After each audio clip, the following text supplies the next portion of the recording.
Alors bonjour Boulet, je voudrais savoir ce que tu penses de cette phrase. La BD gratuite, c'est du vol. Explique-moi tout. La BD gratuite, c'est du vol.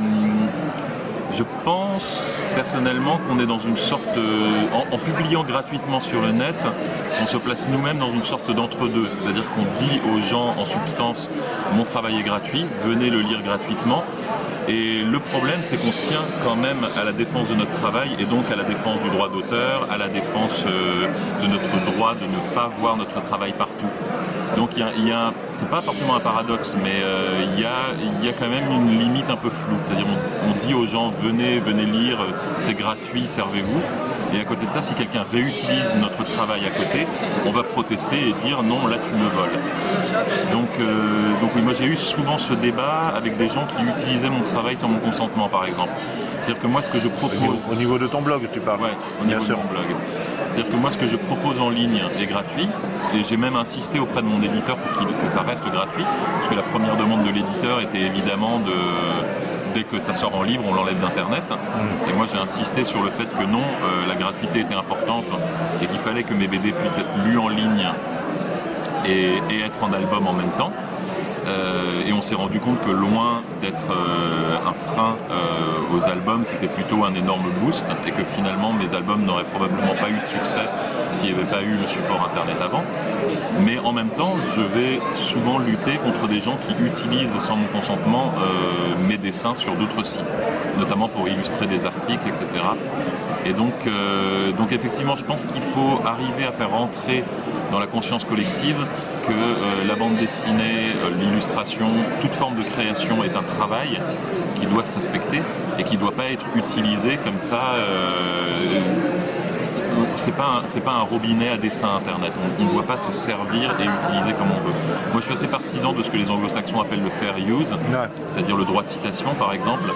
Mais j'ai fait remarquer, j'avais eu une discussion avec un journaliste, alors je me souviens plus qui c'était, je me demande si c'était pas André Gunther, je sais pas si tu vois qui c'est un journaliste qui avait utilisé un de mes dessins pour illustrer son blog, et il avait mis une bannière qui était un de mes dessins.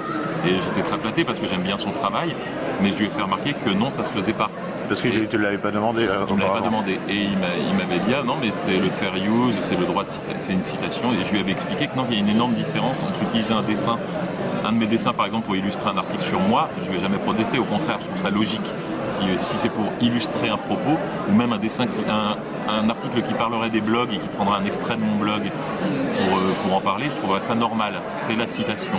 En revanche, quand c'est pour décorer et que ça n'a pas de lien direct, je vais expliquer que c'est plus de la citation, mais que c'est de l'illustration. Et dans ce cas-là, c'est un travail qui devrait être rémunéré, ou au moins faire l'objet de l'accord de l'auteur. Et on était tombé d'accord, il avait été complètement d'accord. Il avait été d'accord avec moi, on est resté en très bons termes, et je continue à beaucoup aimer son travail. Donc tout va bien de ce côté-là. Mais là, c'est le cas où ça se passe très bien. Mais effectivement, j'ai eu des cas où ça s'est très mal passé, où j'explique à la personne que non, elle n'a pas le droit de reprendre toutes mes BD pour les mettre sur son site à elle. Et la personne s'énerve en disant que c'est sur Internet, que c'est gratuit. Et en plus, il y a plein de gens, il y a plein de mélanges qui se font dans la tête des gens entre les lois américaines, le copyright américain, les droits de reproduction français, le fait que ça soit en public et domaine public. C'est très marrant parce que les gens confondent les deux. Il y a des gens qui me disent mais non, si tu l'as mis sur Internet, c'est dans le domaine public. Je dis non, pas du tout. Et ils me disent mais si, le fait qu'Internet soit public, ça veut dire que c'est le domaine public. Sur ton blog, tu copies avec copyright. Tu publies, pardon, je copie. Tu publies sur copyright. Non, il n'y a pas de copyright. Je ne vais pas mettre un copyright parce que le copyright n'a aucun sens. Le copyright, c'est une loi américaine. Tu pourrais utiliser du Creative Commons éventuellement. Oui, mais j'ai pas envie, non. Non, d'accord. Pas envie. Moi, je me base sur le. Donc c'est un copyleft en fait. Hein? C'est ce qu'on appellerait un copyleft. Ah bon, je savais pas que ça s'appelait comme ça. Oui, disons que tu utilises ton droit d'auteur à 100%, donc un copyright, mais tu est relativement permissif par rapport à une utilisation. Disons que la licence Creative Commons, elle a plein de sous-tiroirs où on peut choisir sa formule. Exactement. On peut dire le droit de reproduire, le copyleft, c'est voilà. Moi, ce que j'utilise, en fait, c'est tout simplement le droit français qui existe. Ouais, donc c'est-à-dire que dès que ça m'appartient, non, c'est pas copyright. Copyright, c'est américain. Ouais. C'est droit de reproduction. C'est vraiment, c'est la loi française. Et c'est-à-dire que dès le moment où je peux prouver que c'est à moi et que je peux prouver l'antériorité, ça m'appartient. Et les gens n'ont par défaut pas le droit de le reproduire. la loi existe déjà. Donc le fait de rajouter la licence Creative Commons, pour moi, ne servirait à rien. Surtout que moi, après, je vais les republier, etc. Et que je tiens à ce que ça reste ma propriété.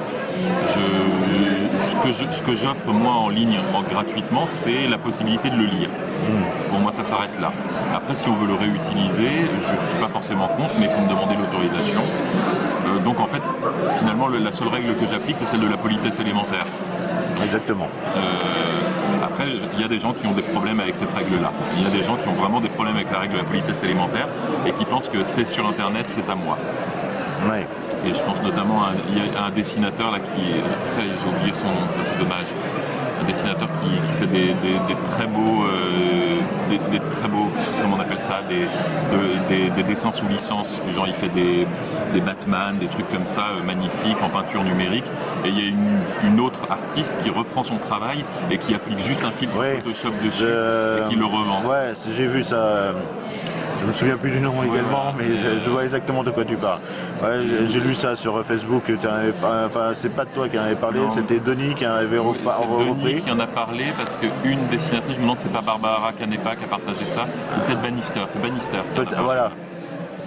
Et voilà, et ça fait partie des trucs, ça fait partie de cette zone d'ombre, ça fait partie de cette zone floue qu'il y a entre ce qui est tolérable ou non. C'est-à-dire qu'effectivement, on a le droit par exemple de prendre une photo, de dessiner par-dessus et de dire c'est un dessin original. Parce que techniquement, on n'est pas sur le même médium et ça se défend. C'était passé à la télé? C'était pour une émission de TV? Pardon? C'était pour une émission de TV cette histoire. Oui, c'était passé dans une émission. C'était pas un Batman, mais c'était une Wonder Woman ou un truc dans le style. Non, attends. C'était je me demande, c'est pas un Daredevil ou... Non, c'était un Robocop. Ouais, le Robocop, exactement. Voilà, exactement. Le Robocop qui a été recopié à 100%. Et oui, ça c'est une zone d'ombre parce que la fille se défend défend son travail en disant mais j'applique une transformation. Donc je ne reprends pas le travail original, j'utilise comme un rappeur pourrait utiliser un sample de musique. Oui, faire un mix. Voilà. Et légalement c'est une zone d'ombre, c'est-à-dire c'est un peu flou, on ne sait pas trop. Moi j'ai eu le même problème parce que j'ai fait des fan art que je voulais vendre en ligne. Et j'avais fait du Game of Thrones, des trucs comme ça, et c'est des trucs qui sont sous licence. Et il y a un avocat qui m'avait dit, techniquement, t'as pas le droit d'utiliser le nom. Et je dis, je vais les enlever. Il me dit, non, tu as le droit de les utiliser si tu ne mets pas le nom. C'est-à-dire si je dessine les personnages en petits bonhommes rigolos et que je n'utilise pas le nom qui lui représente une licence sur le dessin, si je mets pas en gros Game of Thrones, je fais pas du dessin sur licence, je fais un dessin inspiré de. Et donc là, légalement, ça se défend. Il me dit c'est pas sûr à 100%, ça dépendra de il pourrait décider de t'attaquer là-dessus, mais légalement ça se défend.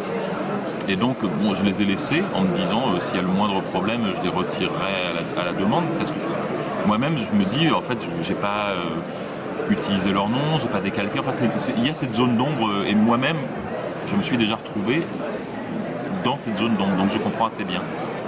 D'accord. Nous avons fini, je crois. On a fait le tour. Ouais. Je te remercie. De rien. Et puis bon courage pour la suite.